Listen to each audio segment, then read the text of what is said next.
সৰুকাল হয়, সৰুকালৰ সপোনবিলাকতো ডাঙৰ ডাঙৰ আছিল, কিন্তু জীৱনটো সকলো টাৰ্ণিঙতে যেন এটা পৰীক্ষা লৈছিল। কেতিয়াবা স্কুলৰ ফিছৰ কাৰণে সৰু সুৰা চাকৰি কৰিছিলোঁ, কেতিয়াবা আকৌ পেটৰ ভোক লৈ ৰাতিটো শুইছিলোঁ, কিন্তু কেতিয়াও হাৰ মানা নাছিলোঁ।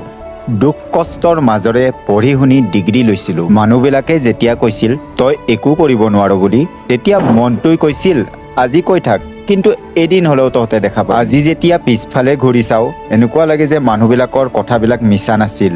সিহঁতে চাগে মোৰ ভৱিষ্যত দেখিছিল, এতিয়া কেৱল চকুত চকু পানী। কাৰণ মই এজন পঢ়া লিখা গাধ, মানে পাখি কটা চৰাইৰ দৰে। পঢ়িছোঁ লিখিছোঁ যিহেতু কোডালখন হাতত ল'ব লাজ লাগে, আৰু কোডালখন হাতত ল'লেও কোডাল মাৰাৰ অভ্যাস আমাৰ নাই। ইফালে আকৌ চৰকাৰখনো নিষ্ঠুৰ, আমাৰ দৰে পঢ়া শুনা কৰা কেইটা বেকাৰ আৰু অনপঢ় কেইটা চাকৰিয়াল। গতিকে নিজকে চাই আজি হাঁহিছোঁ আৰু জীৱনৰ প্ৰতিটো মুহূৰ্তই যেন জ্বলি মৰিছোঁ।